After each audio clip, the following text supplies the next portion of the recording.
Good afternoon, everybody. Welcome to the show. Around the Nation right here at Civility Nation. Jeff Waldorf here with you on this Monday afternoon.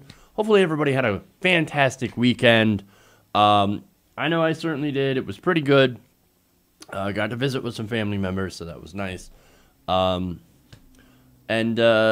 we're back, and we got a lot of news. So we're going to be talking about that, including civility, Democrats, liberals being uncivil to Trump supporters, and members of the Trump cabinet. We're going to talk about that. We also have serious news about the ACA and why, if you have health insurance, if you're lucky enough to be able to have health insurance, which I still do not,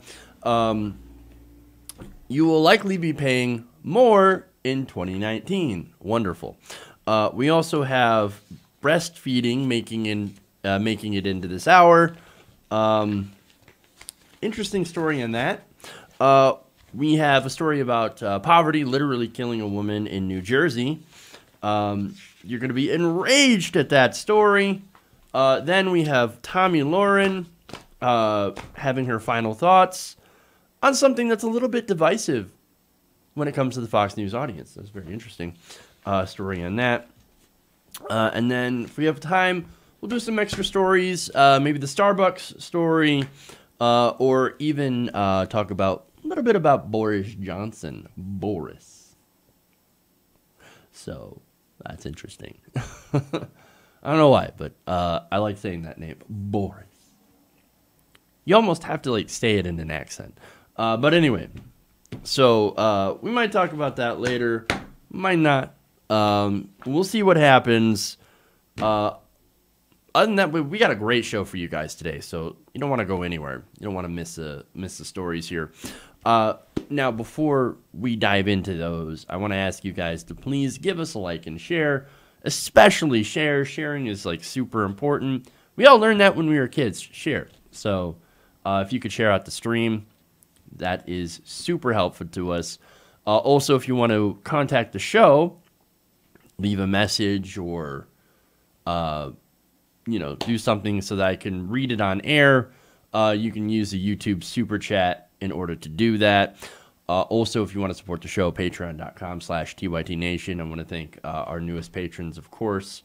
Let me get a name. I want to thank our newest patron here. And where is that? Hold on. I thought I had that ready. Okay. Here we go. That is Mohammed Salam Vali. So thank you, Mohammed Salim.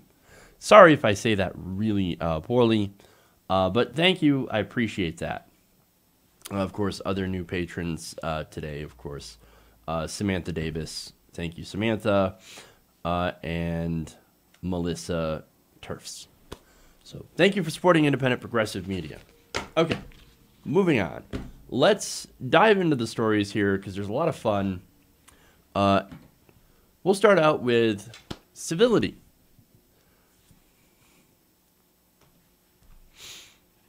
I think you can see the direction where I'm going to go on this one.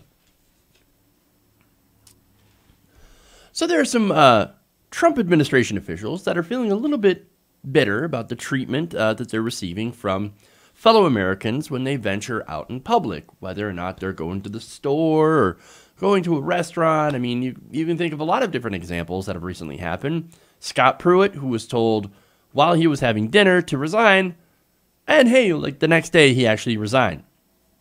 Maybe a coincidence, maybe not. But a lot of these Trump officials have been challenged in public by protesters and people who just don't like what the administration is doing.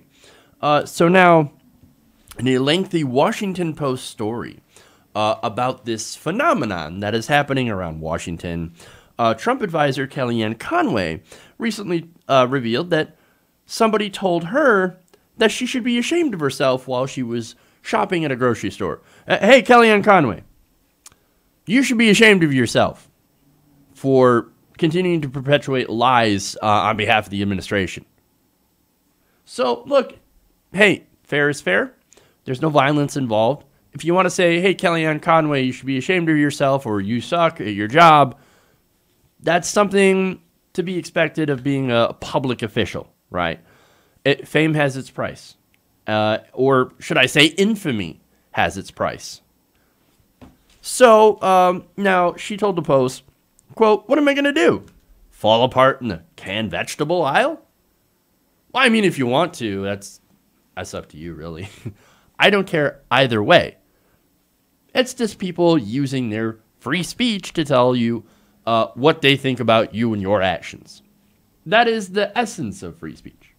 But anyway, she's not the only one that has faced this. As I mentioned before, Scott Pruitt, somebody calmly asked him, to, hey, resign because what you're doing is you're hurting the environment.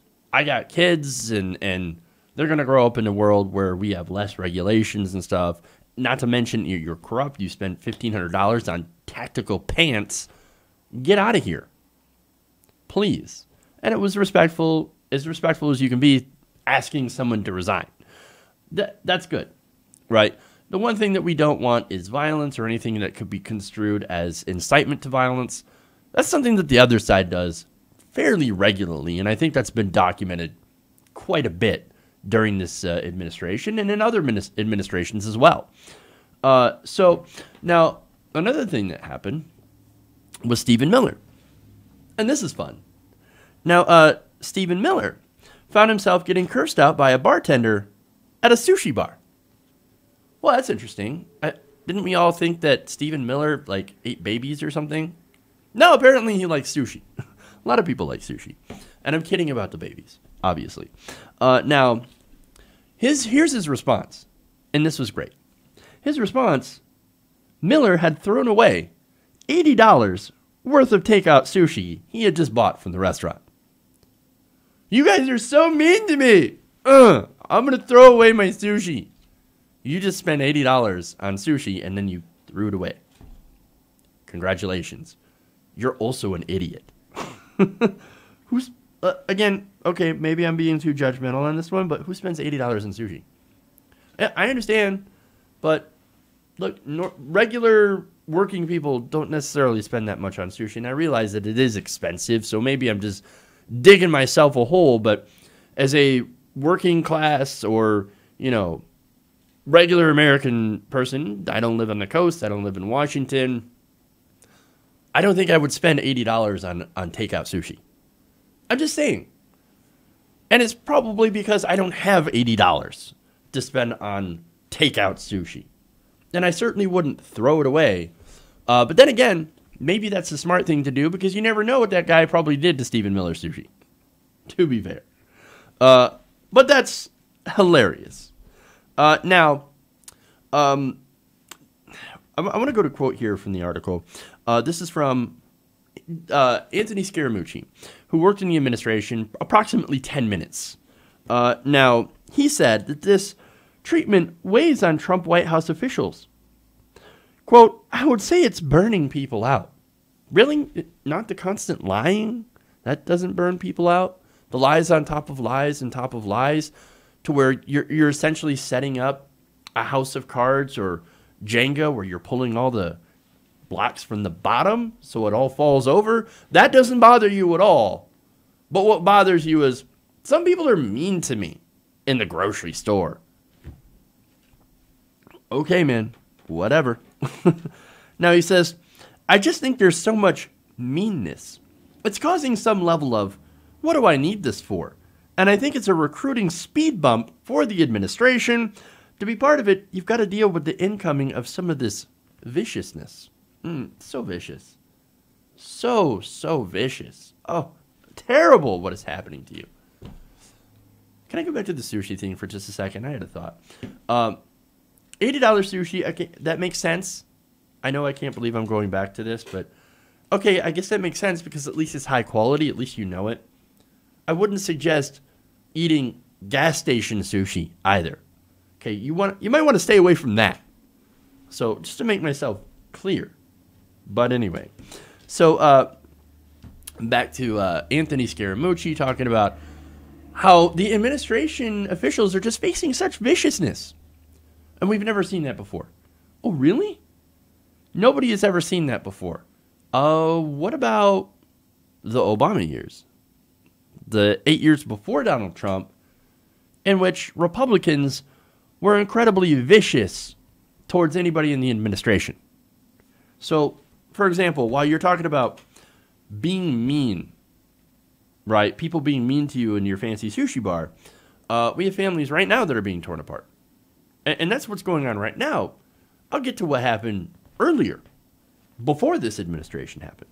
But look, what's going on is they're worried about people being mean, whereas we're worried about children who haven't seen their parents in over 80 days, who don't even know where their kids are at, who are not going to be reunited with their families, thanks to the zero tolerance policy implemented by the Trump administration. So, Kellyanne Conway, Anthony Scaramucci, Stephen Miller, you guys want to save us your crocodile tears, okay? Because somebody was mean to you. You don't care. I mean, these guys, they're snowflakes. Do you need a safe space? Is that what you need? Kellyanne, is that what you need? Stephen, you're going to get mad and throw sushi? I mean, seriously. This is coming from the side that basically their mantra was, fuck your feelings. How about fuck your feelings? Because we don't give a shit anymore. So, but anyway, what they did to the previous administration, it kind of shows you, right? The hypocrisy. For 8 years and likely longer, these are the people that were the most vicious towards the American people who voted for the first black president. And then, of course, to said black president. Not on policy, which, look, the Obama administration has done terrible policy. We've called them out for that, right?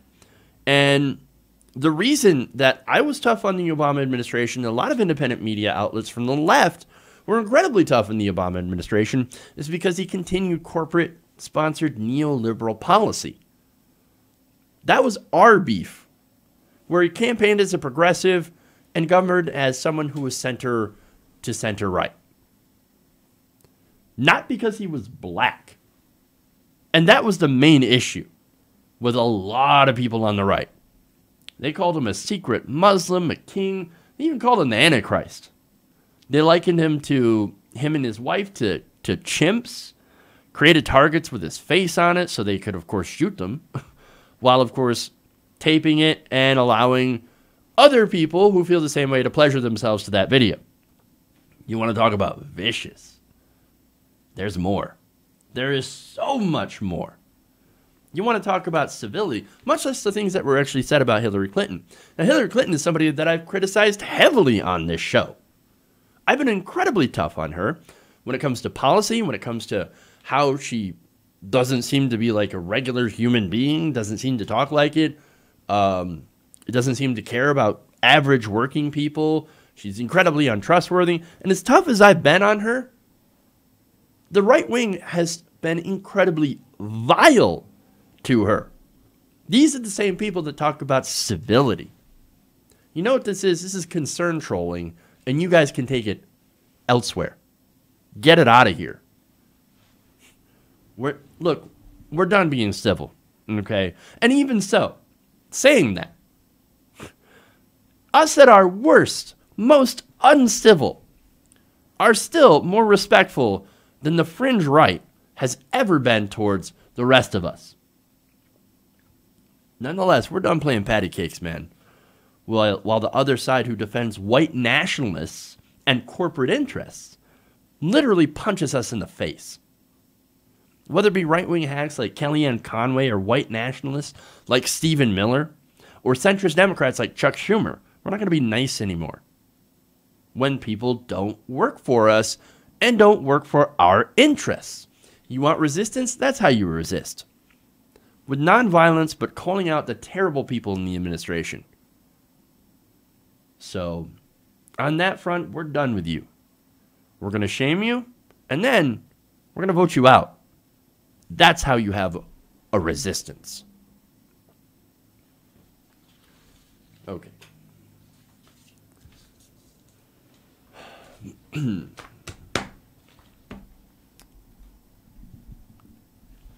Moving on.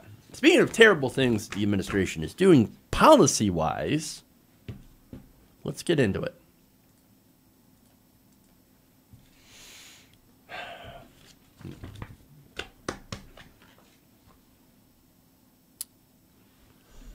Now, the Trump administration is taking its war on the ACA even further.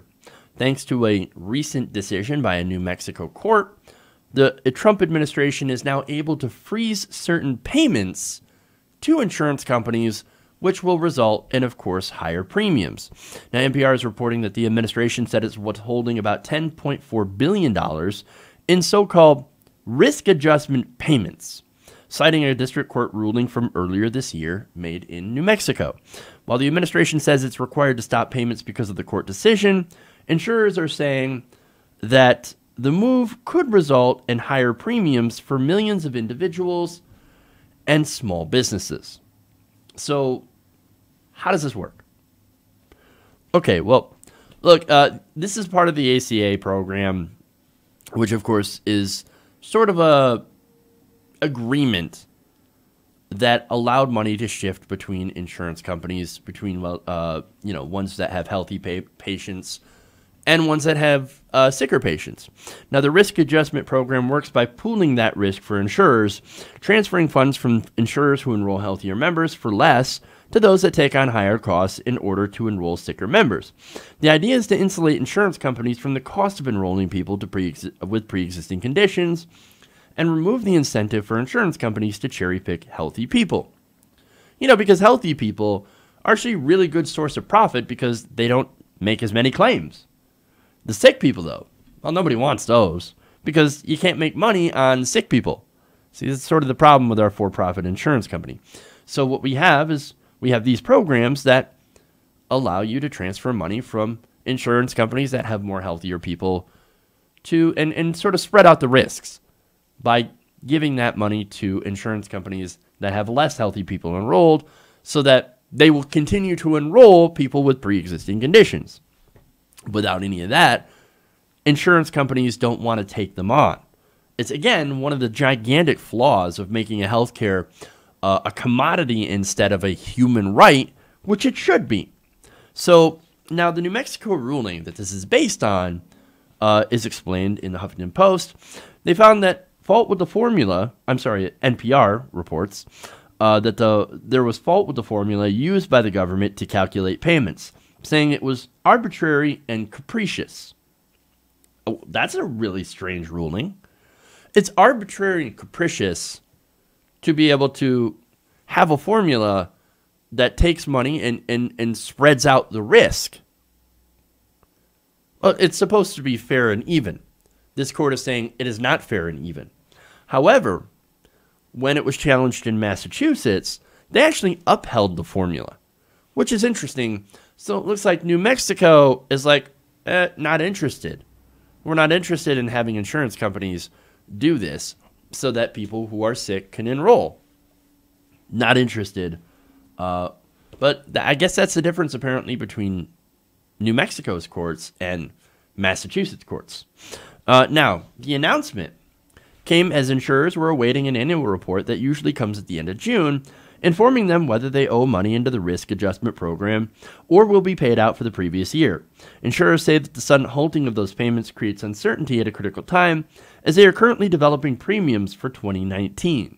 And now, because of that uncertainty, you've got premiums that are likely to skyrocket.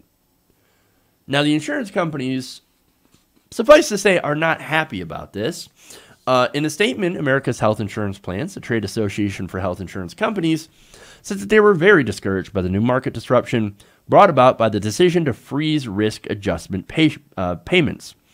Blue Cross Blue Shield Association also said, without quick resolution to this matter, this action will significantly increase 2019 premiums for millions of individuals and small businesses and could result in far fewer health plan choices. It will undermine Americans' access to affordable coverage, particularly those who need medical care the most. Now, how would it do that? Well, if you no longer have these risk adjustment plans, then you have companies that will no longer want to participate in the exchanges and will no longer cover people with pre-existing conditions. That's disastrous, because then you have a pool of people who need medical care, who have that condition, that can no longer get insurance. They're uninsurable. And again, we have slipped back into the bad old days pre-ACA, which the ACA, as I pointed out many times, is not perfect, but at least it did a little bit of something. Now, this is actually why we should have went for Medicare for all. Look, when President Obama had gotten into office and started working on healthcare, he had a democratically controlled Senate and House. He could have pushed through just about anything. But he didn't.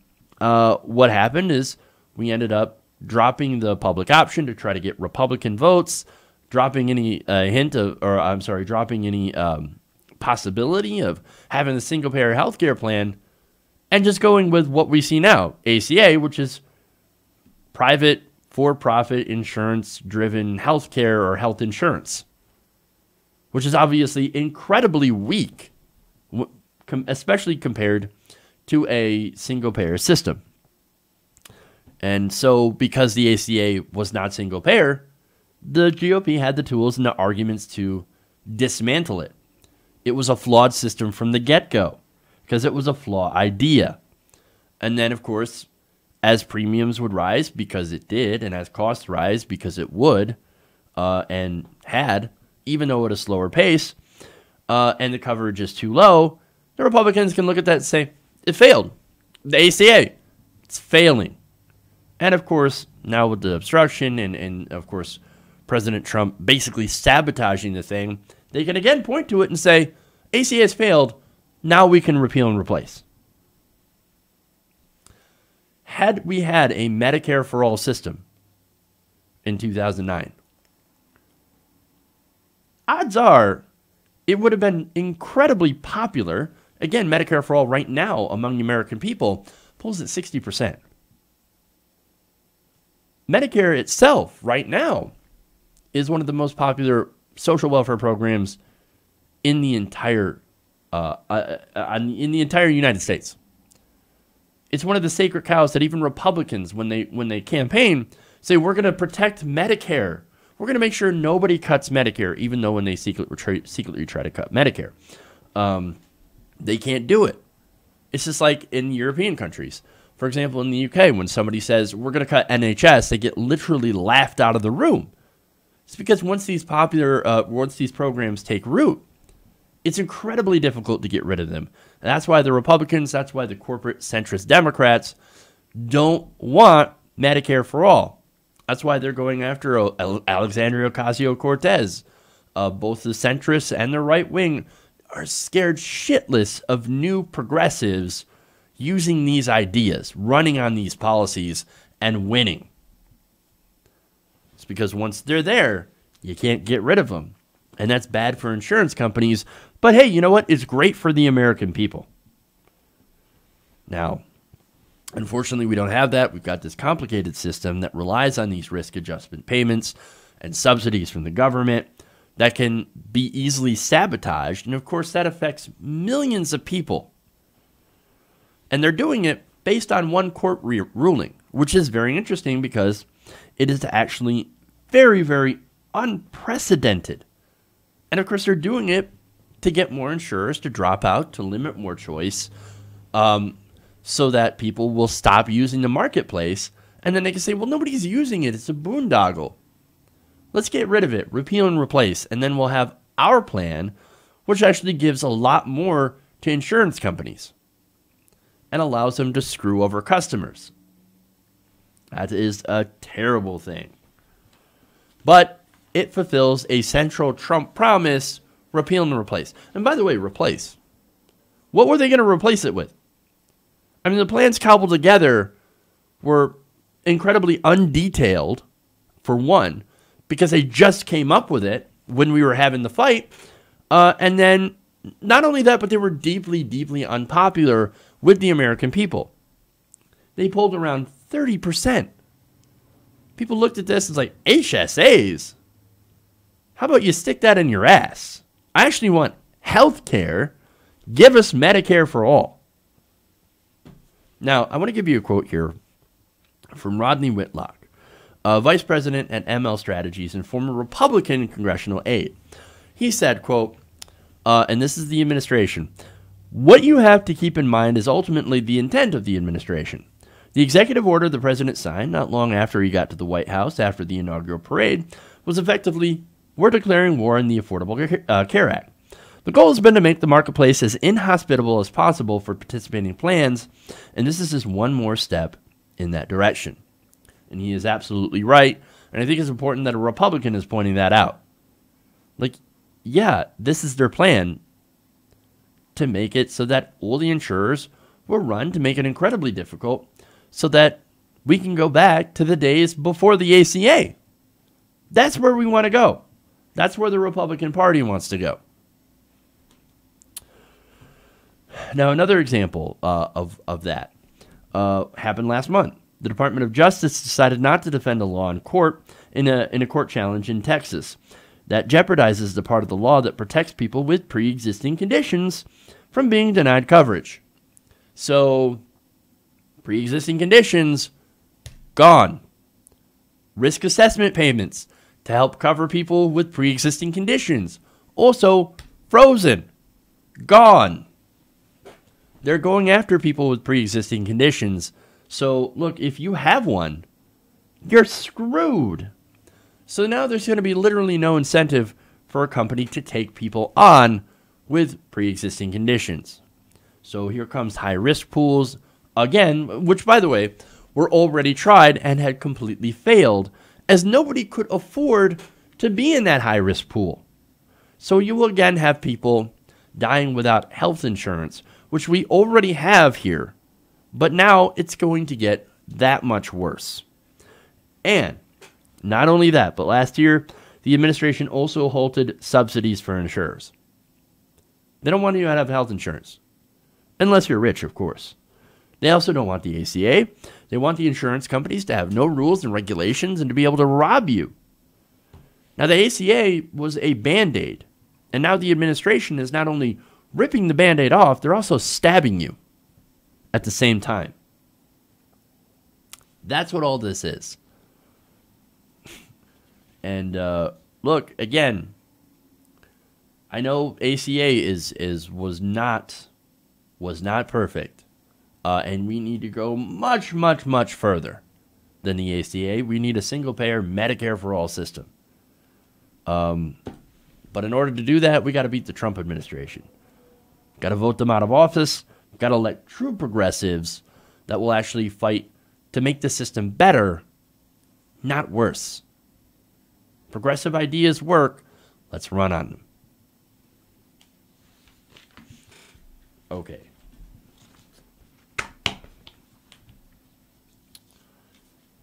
So here's what I'm going to do. I'm going to take a quick break. We'll come back. Don't worry. We got more stories. We got the breastfeeding story, which, again, interesting. Then we have a story. Well, you know what? Stay tuned. We've got these stories. Make sure to like and share if you haven't already. Use the super chats if you have a question, comment, whatever, or suggestion. And we'll see you right back after the break. Round the Nation.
Hey everybody, welcome back to the show. Around the nation right here, T-Witty Nation. Jeff Waldorf here with you. There we go. Welcome back. More stories here. Let's dive into it.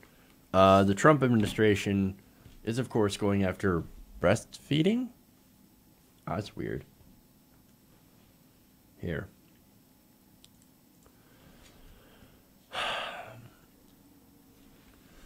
The Trump administration is apparently not happy, or was not happy, with a resolution promoting breastfeeding. Well, that's a strange thing to be upset about. The New York Times had an article about it. They reported on Sunday that this resolution, which was presented in May at the World Health Assembly and was based on decades of scientific research, was not accepted by the Trump administration, at least at first. Now, why was that? I mean, basically the language called on governments to protect, promote, and support breastfeeding. And of course, they backed it up with data that says that children who happen to have or happen to be breastfed when they were babies end up having better outcomes, better health outcomes than, of course, formula fed children. Now, it seems that language was what was contested by the Trump administration. In fact, U.S. officials had tried to remove that language, according to reporter Andrew Jacobs. Now, Jacobs said he spoke with a dozen people from several countries who had participated in these negotiations, who all told him that the United States is trying to block us because they don't like this language about protecting and promoting and supporting breastfeeding. Again, that's super weird. Now, how could the government be against breastfeeding? Again, studies have shown that if possible, you should likely do that. So why be against that at all? It doesn't make any sense. Unless, of course, you think about who's getting money, who's getting paid. And it turns out companies that make formula give a lot of money to politicians, and they have a lot of influence. Now, limiting inaccurate infant formula marketing is most necessary in some of the poorer parts of the world, according to a Guardian investigation published earlier this year in partnership with the international non-governmental organization Save the Children. However, they reported that infant formula companies had been using aggressive, clandestine, and often illegal methods to target mothers in poorest parts of the world and encourage them to choose powdered milk over breastfeeding. So that's what they're doing here. So they're saying they're using these marketing techniques to push formula on mothers who could otherwise breastfeed. And so this resolution from the UN goes against that and would actually go after some of these companies and say, hey, you actually can't do that. In these developing countries, you should let them, unless they're unable to, breastfeed. Now, investigators looked at the Philippines in particular and reported that formula companies, including Nestle, Abbott, Mead Johnson, and Wyeth, now owned by Nestle, had targeted doctors, nurses, midwives, and new mothers by creating infant care pamphlets promoting formula for distribution in hospitals and using Facebook advertising to reach potential customers. At the same time, powerful lobby groups have been working to curtail government legislation regulating formula marketing and promotion in the Philippines and across the world. So, because of the money, now the United States is saying, well, hold on there.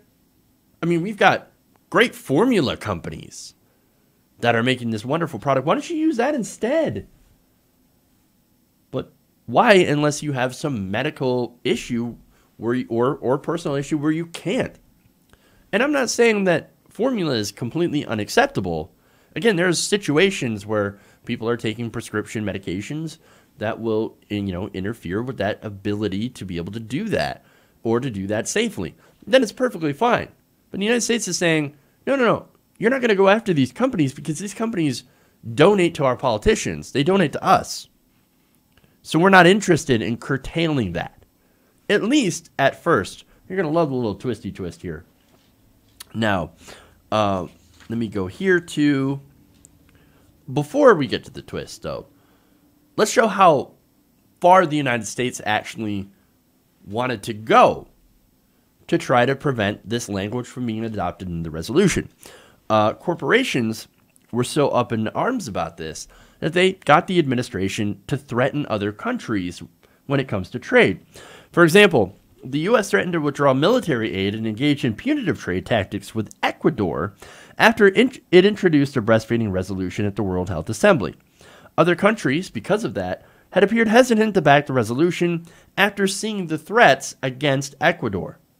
Those damn Ecuadorians, how dare they challenge our corporations?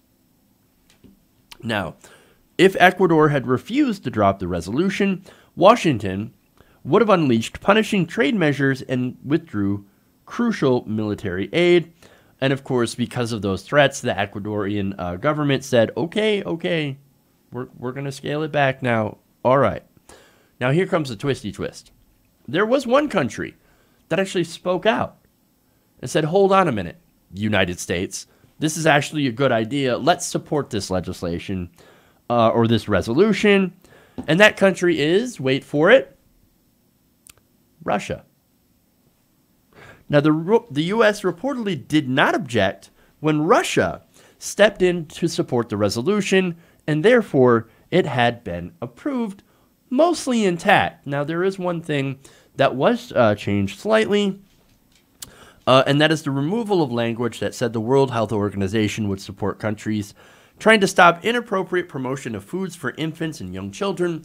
Again, that is to please the corporate donors. But interesting how Russia says, hey, you know what? United States, I support this, and maybe you should too. Oh, Russia, you guys support it? Well, never mind. We're your friends over here. We're going to go with it then. That is very interesting. Now, interestingly enough, also, is the reaction from the rest of the delegates. Apparently, they were stunned to find Trump officials using trade threats to oppose something like this. Again, this is not something that I thought would be an international fight over breastfeeding, but it just shows you the power of giant corporations and the stranglehold they have on the American system. We are one of the most corrupt countries, or at least most corrupt industrialized countries, I think, in the OECD. Or we're not the most corrupt country in the world, not by far, but the fact that we have elections where we have things like superdelegates, where we have independent expenditures and giant campaign contributions, and where money is now considered speech and corporations have speech rights, it leads to corrupt situations where corporations tend to control what our politicians do. So much so that it actually gets in the middle of breastfeeding, which is a strange place to be. So, and we've got to do something about that. And the only solution is to get the money out of politics. We've got to get the money out. We've got to get the sickness out, or else it's going to continue to get worse as the corporations slowly take over. Okay.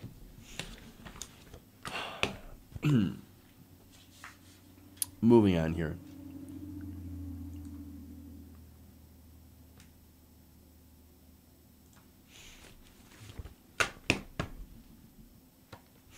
All right.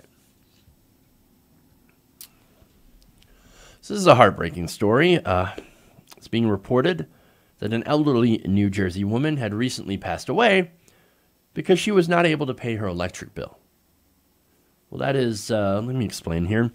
Linda Daniels, she was 68 years old, and she was on hospice. She's been very sick for a while and actually relied on an oxygen machine in order to breathe.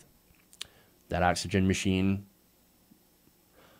relied on electricity to use. So when the local utility, PSEG, cut off her power due to an electric bill. That unfortunately led her to not have that ability to have oxygen, and she passed away from congestive heart failure. That happened last week. Now, Linda's daughter, Desiree, was with her on the day that she died.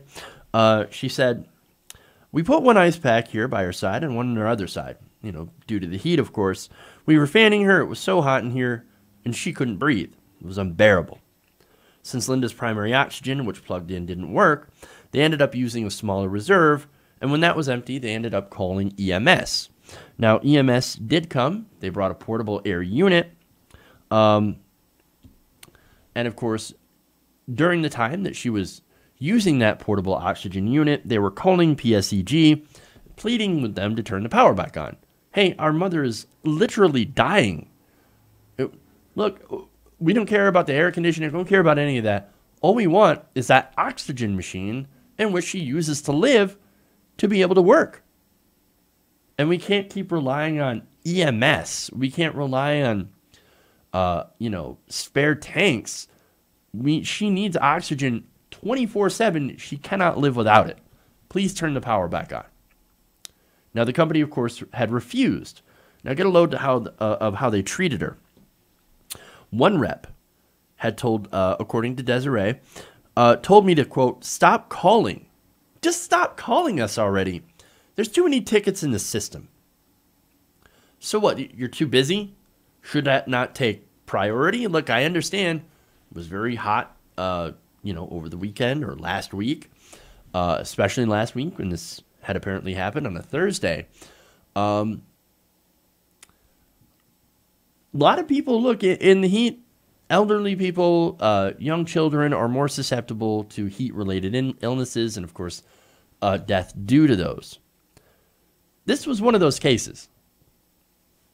There should have been a way for them to turn the power back on. Only for a short, not even for a short time.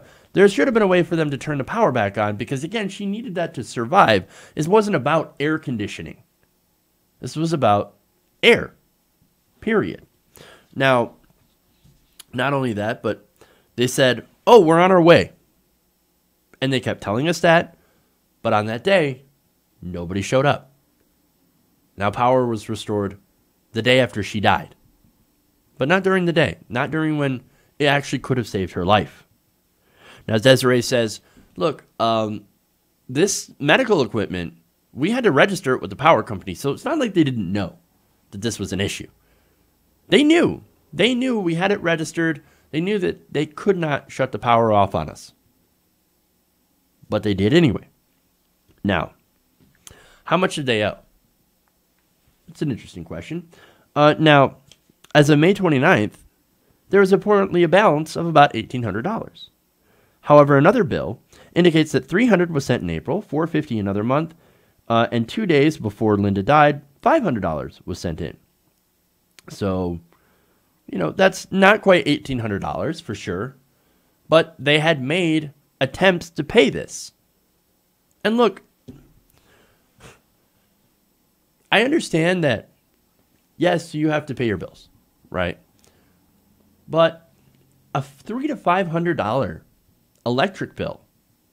Look, I don't even know if it's that month, just the month of May, but it can't be cheap using one of those things to breathe. I mean, again, it's got to be on 24 hours, this machine,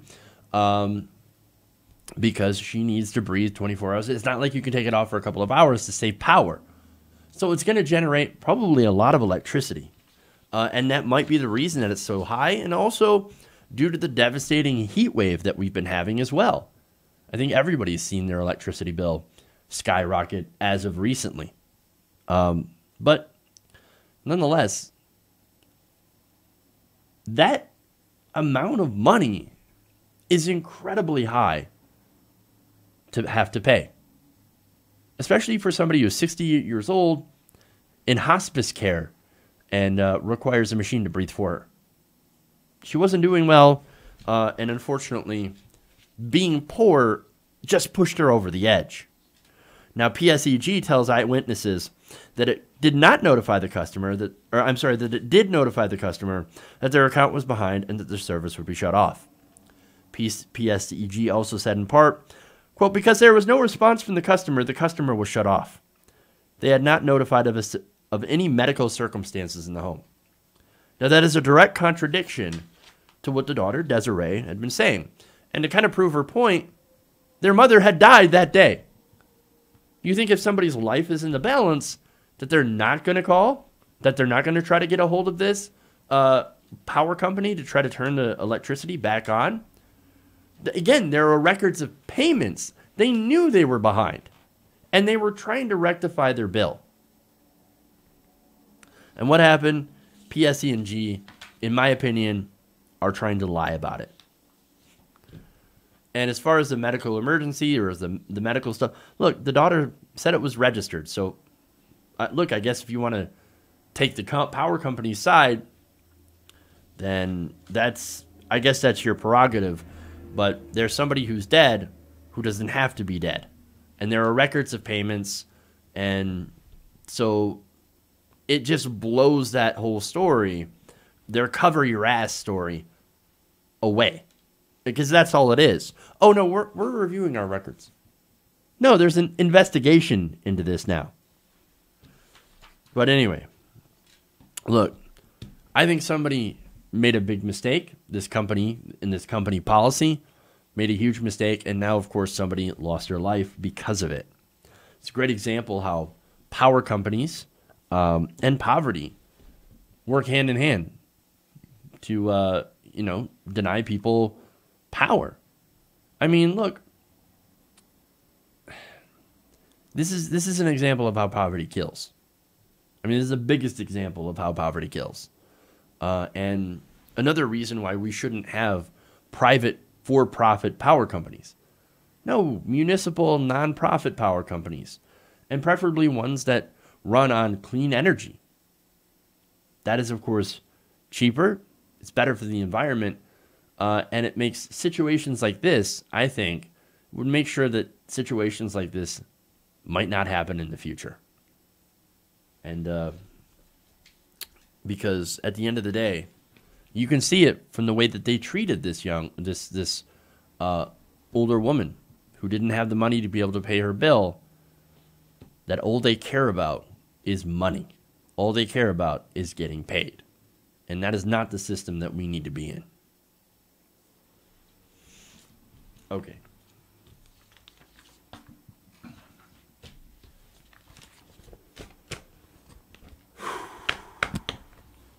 All right.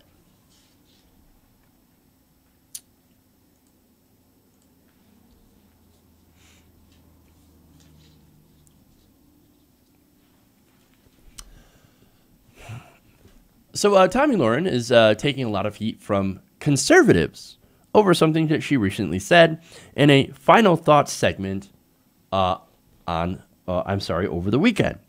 Now, she argued that any attempt to overturn Roe v. Wade, which a lot of people have been concerned about, considering that Anthony Kennedy is stepping down from the SCOTUS bench.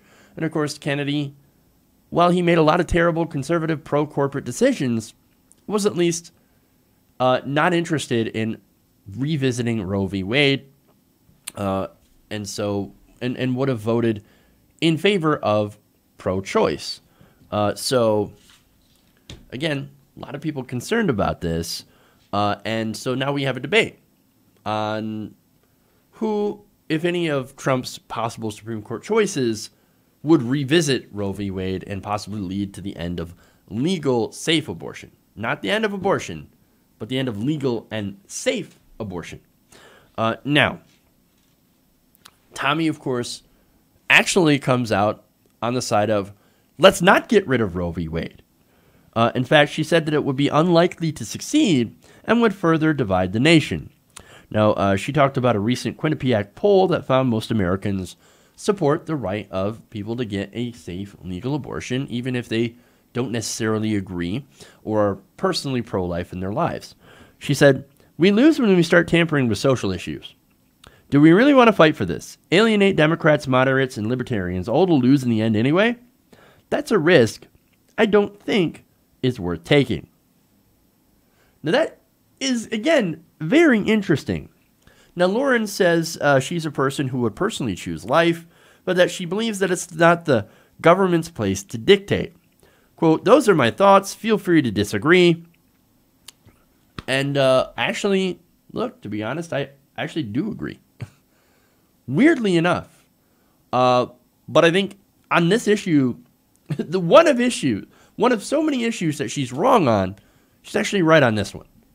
And so, look, here's the thing. I wouldn't give her too much credit, though, because what she's talking about, while, yes, she is personally pro-life and, you know, pro-choice, she got in trouble. She got fired from the Blaze due to that position, and yet she continues to hold that position. What this is about politics, okay?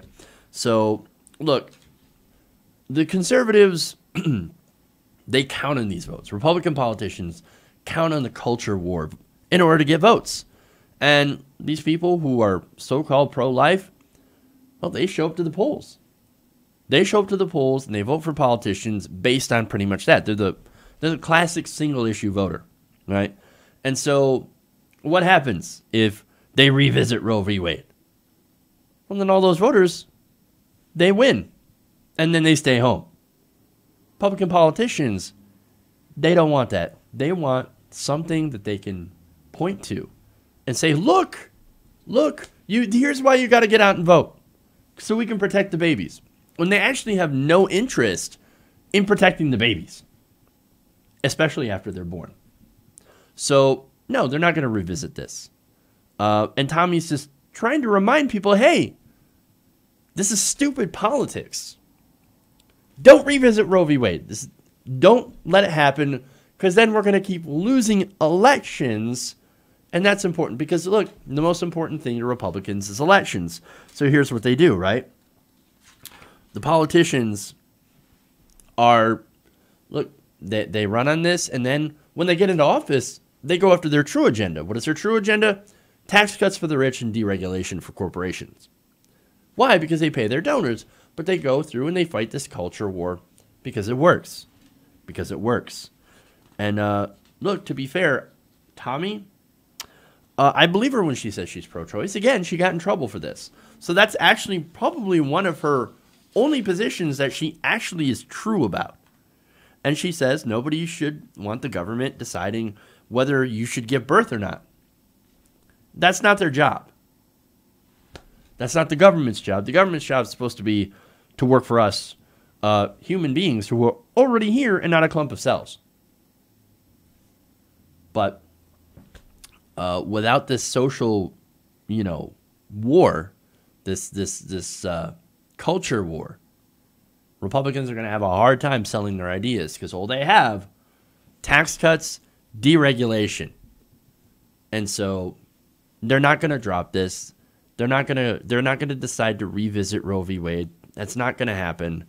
What they're going to do is they're going to keep chipping away at it in states so that the people that they want to vote for them will continue to vote for them in these states until, of course, an energized progressive left shows up in these states and starts voting them out and starts rolling back those attacks on reproductive rights.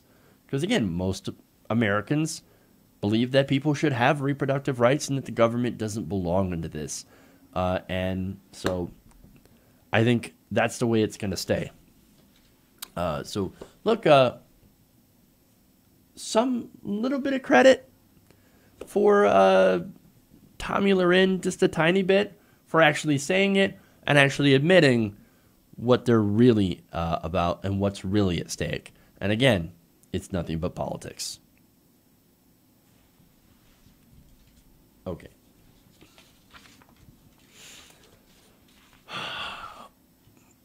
I don't have a graphic for this, but I think maybe we'll...